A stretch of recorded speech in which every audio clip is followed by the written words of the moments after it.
ये अहम खबर है। जस्टिस अतहर मिनुल्लाह ने भी इस्तीफा दे दिया है। सुप्रीम कोर्ट के जज जस्टिस मंसूर अली शाह और जस्टिस अतहर मिनुल्लाह ने इस्तीफा दिया है। ये बड़ी खबर है। जस्टिस अतहर मिनुल्लाह ने भी इस्तीफा दे दिया है। सुप्रीम कोर्ट के जज जस्टिस मंसूर अली शाह का जो इस्तीफ़ा है वो 6 सफ़ात पर मुश्तमिल है। सदर को ये इस्तीफ़ा मौसूल हो चुका है। सुप्रीम कोर्ट के जज जस्टिस मंसूर अली शाह ने इस्तीफ़ा दे दिया। साथ साथ जस्टिस अतहर मिनुल्लाह ने भी इस्तीफ़ा दिया है। जस्टिस अतहर मिनुल्लाह ने इस्तीफ़ा दे दिया है। सुप्रीम कोर्ट के जज जस्टिस मंसूर अली शाह और जस्टिस अतहर मिनुल्लाह ने इस्तीफ़ा दे दिया है। बड़ी खबर है। जस्टिस अतहर मिनुल्लाह ने भी इस्तीफ़ा दे दिया है। इससे कबल हम अपने नाज़रीन को बता रहे थे सुप्रीम कोर्ट के जज जस्टिस मंसूर अली शाह ने इस्तीफ़ा दिया है। उनका जो इस्तीफ़ा है वो 6 सफ़ात पर मुश्तमिल है। सदर को भिजवा दिया गया है और सदर की जानिब से मौसूल भी हो गया है उनको। और मज़ीद क्या तफ़सीलात हैं ज़ुल्करनैन इकबाल से जानते हैं। जी ज़ुल्करनैन। देखिए, सुप्रीम कोर्ट के 2 जजेस जस्टिस मंसूर अली शाह और जस्टिस अतहर मिनुल्लाह, जिन्होंने 8 नवंबर को जब काबीना ने मंजूरी दी थी 27वीं तरमीम की, खत लिखे थे चीफ जस्टिस ऑफ पाकिस्तान को कि 27वीं आईनी तरमीम को आइन के ऊपर एक हमला करार देते हुए कहा था कि इसका शिकवा जायजा लिया जाए और इसकी लेजिस्लेशन के हवाले से अहलियत भी पार्लियामान की देखी जाए। उन्होंने ये भी कहा था कि अभी 26वीं तरमीम मेरे जो है ना डिस्कशन है, अदालत में चलेंगे, उस पर फैसला भी नहीं हुआ, उस 27वीं तरमीम की जा रही है। इस हवाले से फुल कोर्ट में कोई पेशरफ्त नहीं हुई थी।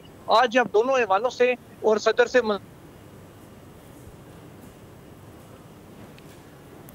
ज़ुल्करनैन इकबाल साथ ही रहिएगा। ये अहम खबर है। सुप्रीम कोर्ट के जज जस्टिस अतहर मिनुल्लाह ने भी इस्तीफ़ा दे दिया है। बड़ी खबर है। सुप्रीम कोर्ट के जज जस्टिस अतहर मिनुल्लाह ने इस्तीफ़ा दिया है। मंसूर अली शाह का भी इस्तीफ़ा सदर मुमलिकत को मौसूल हो चुका है। जस्टिस मंसूर अली शाह का जो इस्तीफ़ा है वो 6 सफ़ात पर मुश्तमिल है। और अब ग़ालिबन ये खबरें सामने आ रही हैं कि कुछ जो है वो इंतशार का भी शिकार थे। कहा गया था कि ये आइन पर हमला है। ज़ुल्करनैन इकबाल एक मरतबा फिर ज्वाइन कर चुके हैं। जी ज़ुल्करनैन। देखिए, अपने जो 6 सफ़ात पर मुश्तमिल इस्तीफ़ा है जस्टिस मंसूर अली शाह का, वो उन्होंने सदर मुमलिकत को भिजवाया। इस तरीके से जस्टिस अतहर मिनुल्लाह का इस्तीफ़ा भी सदर को मौसूल हो चुका है, जिसमें जस्टिस मंसूर अली शाह की जानिब से ये कहा गया है कि 27वीं तरमीम दरअसल आईन पाकिस्तान के ऊपर एक हमला है। इसे ना सिर्फ सुप्रीम कोर्ट ऑफ पाकिस्तान को डिसमेंटल यानी कि ख़त्म कर दिया गया, बल्कि जो अदलिया है उसको एग्जेक्टिव के कंट्रोल में दे दिया गया है, जो कि आइन और जो आइन की बुनियाद थी उसको इस सिरे से ख़त्म कर दिया गया, क्योंकि आइन की बुनियाद अदलिया की आज़ादी पर थी। और जस्टिस मंसूर अली शाह का कहना है कि उसको सिरे से इस सारे मामले में, सारी तरमीम में ख़त्म कर दिया गया है। उनकी जानिब से ये भी जो सदर मुमलिकत को कहा गया है कि जो आइन के ऊपर हमला किया गया है इसमें बदकिस्मती से सहूलतकारी का किरदार भी अदा किया गया है। अहमद फराज की शायरी को भी जस्टिस मंसूर अली शाह ने अपने जो इस्तीफ़ा उसका हिस्सा बनाया है। जो अहमद फराज का जो कोट्स है वो मैं आपको सुना देता हूँ जो उन्होंने अपने इस्तीफ़े में लिखे हैं। इसमें वो कहते हैं, मेरा कलम तो अमानत है मेरे लोगों की, मेरा कलम तो अदालत है मेरे ज़मीर की, इसीलिए तो लिखा तपाके जहाँ से लिखा, जभी तो लूच कमाल का ज़ुबान तेरी की है, मैं कट गिरूँगा सलामत रहूँ, यकीन है मुझे कि ये हिसारे सितम कोई तू गिराएगा, तमाम उम्र एज़ा नसीबों की कसम, मेरे कलम का सफ़र रहेगा ना जाएगा। इन अल्फाज के साथ जस्टिस मंसूर अली शाह ने अपना जो इस्तीफ़ा है उसका इख्तिताम किया। इसी तरीके से जस्टिस अतहर मिनुल्लाह की जानिब से भी अब तक जो तमाम हिस्ट्री और किरदार रहा है जो पॉलिटिशियंस के हवाले से और अदलिया के हवाले से, उस तमाम को हाईलाइट किया गया उनकी जानिब से अपने इस्तीफ़े में और सदर मुमलिकत को भिजवा दिया गया है।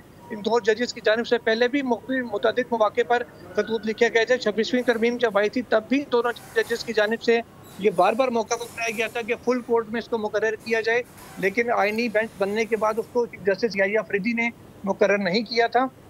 और इन दोनों के हवाले से ये भी बताया जाता है कि दोनों तकरीबन 50 साल पुराने दोस्त हैं, चीफ जस्टिस याहिया अफरीदी के, जिन्होंने इकट्ठे ज़माने तालिब इल्मी से कानून भी इकट्ठे इन्होंने पढ़ा, उसके बाद प्रैक्टिस भी चैम्बर्स में इकट्ठे करते रहे, इकट्ठे ये लोग जजेस भी बने।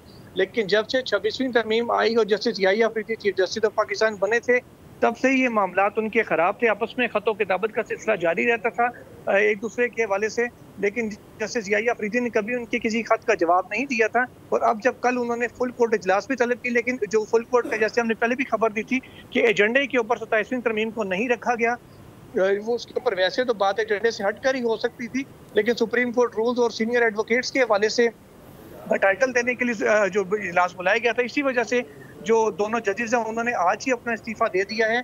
पहले इम्कान ये जाहिर किया जा रहा था कि फुल कोर्ट इजलास के बाद इस्तीफ़ा, लेकिन एजेंडा सामने आने के बाद उन्होंने आज इस्तीफा दे दिया है और आज दिन को ही बताया गया था कि उन्होंने अपने चैम्बर्स को खाली करना शुरू कर दिया, अपना तमाम जरूरी जो जाती सामान था वो अपने चैम्बर से मुंतकिल कर दिया है। और अभी 1 से 2 दिन के अंदर बताया जा रहा है कि दोनों जजेस जो सरकारी घर उनको अलॉट हुए हैं सुप्रीम कोर्ट की जो रिहायशी कॉलोनी है वहाँ पे, वो भी खाली कर देंगे। वो जस्टिस मंसूर अली शाह लाहौर मुंतकिल हो जाएंगे, जबकि जस्टिस अतहर मिनल्ला अपने ज़ाती घर इस्लामाबाद में जो उनका ज़ाती घर है वहीं पर ही क़याम पज़ीर होंगे। तो ये अहम डेवलपमेंट यानी तरमीम के बाद ये भी बताइएगा 3 जजेस की जानिब से कुछ देर पहले ये खबर आई थी कि जुम्मे से कबल ये फुल कोर्ट इजलास तलब किया गया था 3 जजेस की जानिब से, तो तीसरे कौन से जज हैं जो उनका नाम सामने आ रहा है? देखिए जस्टिस सलाउद्दीन पंवर हैं, उन्होंने भी खत लिखा था आज चीफ जस्टिस याहिया अफरीदी को, जिसमें उन्होंने भी कहा था कि इसका शिकवार जायजा लिया जाए 27वीं तरमीम का, क्योंकि इसमें जो अदलिया की आज़ादी का मामला है उसको यकीनी बनाना चाहिए। ये उनकी जानिब से भी आज खत लिखा गया था। उन्होंने ये भी कहा था कि हमने अपनी आसानी को नहीं देखना, बल्कि तारीख हमें आसानी के साथ नहीं बल्कि जो हम हिम्मत करेंगे अपने फैसले साजी में उसके हवाले से हमें याद रखेगी। ये सलाउद्दीन पंवर की जानिब से कहा गया था। सलाउद्दीन पंवर आईनी बेंच का भी हिस्सा है जो 26वीं तरमीम के बाद बनाया गया था। उनकी जानिब से भी आज खत लिखकर चीफ जस्टिस याहिया अफरीदी से मुतालबा किया गया था कि 27वीं तरमीम पर फुल कोर्ट का इजलास बुलाया जाए। उन्होंने साथ ही साथ ये भी कहा था जस्टिस सलाउद्दीन पंवर ने अपने खत में कि जो अदलिया की पॉलिसी साज कमेटी है जिसमें तमाम हाई कोर्ट के चीफ जस्टिस और सीनियर जजेस शामिल होते हैं उसको भी ऑन बोर्ड लिया जाए, उससे भी इस मामले पर मुशावरत की जाए। अब कल फुल कोर्ट इजलास तो चीफ जस्टिस याहिया अफरीदी ने बुला लिया है, लेकिन उसमें आईनी तरमीम एजेंडे पर शामिल नहीं है, जिसके बाइस जो दोनों सीनियर जजेस हैं जस्टिस मंसूर अली शाह और जस्टिस अतहर मिनल्ला उन्होंने अपने इस्तीफे जो है वो सदर मुमलिकत को भिजवा दिए हैं। और जस्टिस मंसूर अली शाह से जो हमारी बात हुई है उन्होंने तस्दीक कर दी इस बात की कि उनका इस्तीफा भी ऐवान सदर को मौसूल हो चुका है। जी ऐवान सदर को ये इस्तीफ़ा मौसूल हो चुका है। ज़ुल्करनैन साथ ही रहिएगा। एक मरतबा फिर अपने नाज़रीन को बताएं कि सुप्रीम कोर्ट के जजेस की जानिब से इस्तीफ़े जैसे मंसूर अली शाह और जैसे अतहर मिनल्ला ने अपने चैम्बर भी खाली कर दिए हैं, अपने ओहदे से मुस्ताफ़ी हो गए हैं। और इससे कबल भी उनकी जानिब से, दोनों की जानिब से जब 27वीं आईनी तरमीम का ये मामला शुरू हुआ तो कुछ खदशात ज़ाहिर किए गए थे। 26वीं आईनी तरमीम पर भी कुछ इसी तरह की सूरत हाल देखने को मिली थी। दोनों जजेस का इस्तीफ़ा सदर मुमलिकत को मौसूल हो चुका है। सब्सक्राइब करें और बेल दबाएं ताकि कोई खबर रह न जाए।